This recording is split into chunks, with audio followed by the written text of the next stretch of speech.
جی venom, بغض، نفرت جہاز کے اندر باندھ کے ہی رکھا جائے گا، یہ میں جسارت نہیں کر رہا.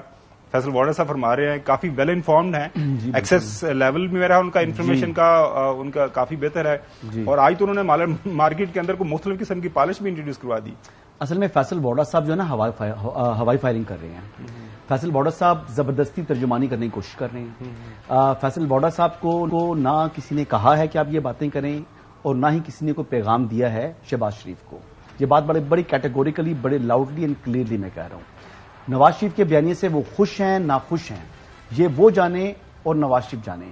کیا نواز شریف کو اگر انہوں نے منع کرنا ہے تو میں نے کل بھی بولا تھا کہ شہباز شریف کے ذریعے انہوں نے پیغام نہیں بھیجنا. اگر بھیجنا ہے تو ان کے پاس 12 کے قریب بریجز موجود ہیں، اپنے چینلز موجود ہیں جن کو وہ استعمال کر سکتے ہیں. اب فیصل وارڈر صاحب کو پرابلم کیا ہے میں بتاتا ہوں. فیصل وارڈر صاحب چاہتے ہیں کہ شاید ان کے اوپر کاٹا لگے اور ان کو موقع مل جائے. لیکن بھائی بات یہ ہے کہ آپ کو الیکشن لڑنا ہوگا، آپ کی کانسٹیٹوئنسی میں آپ کو الیکشن جیتنا ہوگا، اور جیت کر پھر آپ جو ہے میدان میں آ سکتے ہیں. اور میدان میں آنے کے بعد بھی اگر آپ اکیلے ہیں تو پھر آپ اکیلے ہی رکن رہیں گے. آپ کو پرائم منسٹرشپ نہیں مل سکتی، وزارت نہیں مل سکتی. وزارت آپ کو تبھی ملے گی جب آپ کی ایک منظم سیاسی جماعت کے اندر آپ ہوں گے، اور تبھی آپ آگے جو ہے آپ کو بڑا رول مل سکتا ہے. اب فیصل وارڈر صاحب کی کیوں وہ کر رہے ہیں، میرے بڑے قریبی دوست ہیں، میرا بڑا عزت اور احترام کا رشتہ ہے، لیکن میں آپ کو بڑی گارنٹی میں بڑی گارنٹی سے آپ کو کہہ رہا ہوں کہ یہ صرف اپنے پاس سے یہ ساری باتیں کر رہے ہیں. ان کا جہاں تعلق ہے وہ آپ کو بھی معلوم ہے، مجھے بھی معلوم ہے، اور ساری میڈیا کو معلوم ہے. نہیں، جہاں پر ان کا تعلق ہے وہ ساری میڈیا کو معلوم ہے نا. تو وہ بات یہ ہے کہ فیصل وارڈر صاحب کی یہ باتیں وداؤٹ بیکنگ ہیں. کچھ کسی نے ان کو نہیں کہا کہ آپ یہ ترجمانی کریں، یہ پیغامات دیں، لیکن انہوں نے دینے شروع کر دیے ہیں. میں اس بات سے اختلاف نہیں کر رہا کہ جو بیانیہ آ رہا ہے اس بیانی کے اوپر کسی کو اعتراض نہیں ہے. ممکن ہے اعتراض ہو، میں نے کل بھی یہ بات کی تھی، ممکن ہے اس بیانی پر اعتراض ہو، لیکن اعتراض اٹھانے کے لیے چینلز موجود ہیں. براہ راست کمیونیکیشن ہو جائے گی وایا روٹیڈ. فیصل وارڈر یا شہباز شریف جو ہے ان کو ضرورت نہیں ہے. چلے اس کے اوپر دوبارہ آتے ہیں. فرید قریشی صاحب لندن سے ہمارے ساتھ موجود ہیں، لیکن اس سے پہلے میں چودھری غلام صاحب کے پاس جاؤں گا. چودھری صاحب دیکھیں، چلیں ایک آرگومنٹ ہے، یہ بتایا جا رہا ہے کہ جناب اعلیٰ اب حسن کا یہ خیال ہے، ان کے پاس سٹوری ہے کہ وہاں پہ کچھ ملاقاتیں ہیں، اس کے اندر جو ہے شہباز شریف صاحب کی پریزنس ضروری ہے.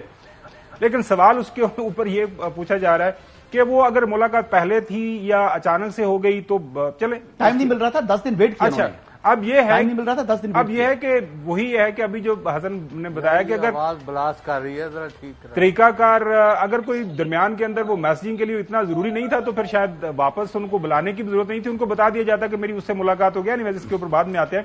جی چودھری غلام حسین صاحب، آپ کے پاس کیا سٹوری ہے؟ کیونکہ لاہور میں آئے تھے، وہ کہتے ہیں میں کسی گجرانوالہ نہیں گیا، واپس چلا گیا. چیزوں کو آپ ان 4 چیزوں کو، میں تو حسن ایوب صاحب کے یعنی ذرائع یا ان کی خبروں کو تو ڈسپیوٹ نہیں کر رہا، اور جو فیصل وارڈر صاحب اپنے خیالات کا اظہار کر رہے وہ آج نہیں کر رہے، ان کا یہ مسلسل یہی پوائنٹ آف ویو ہے، اور وہ بڑی اہم میٹنگ کے اندر پائے جاتے ہیں، یہ آپ کو علم ہے. نمبر 2. نمبر 3، یہ انہوں نے پہلے میٹنگ کی لاہور میں کہ جی ایئرپورٹ جانا ہے، 10 لاکھ بندہ آنا ہے، 75 لاکھ آنا ہے، 3 ارب آنا ہے، 75 آنا ہے.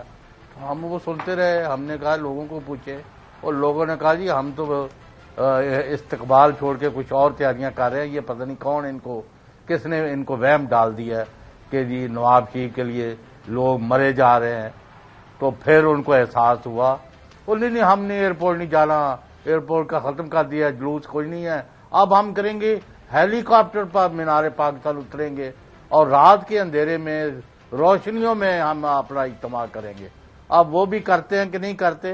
اور ابھی اگرچہ وہ کہہ رہے ہیں کہ 21 اکتوبر فائنل ہے، لیکن ابھی دیر آر سیریس ڈاؤٹس.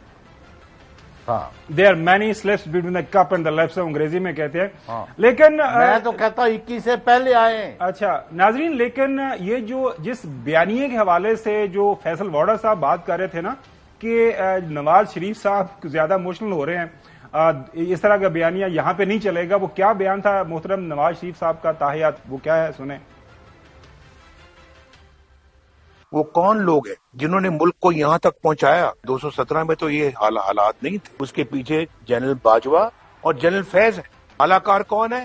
اعلی کار ثاقب نثار ہیں. اوسا ہے وہ پناما والا بینچ ہے.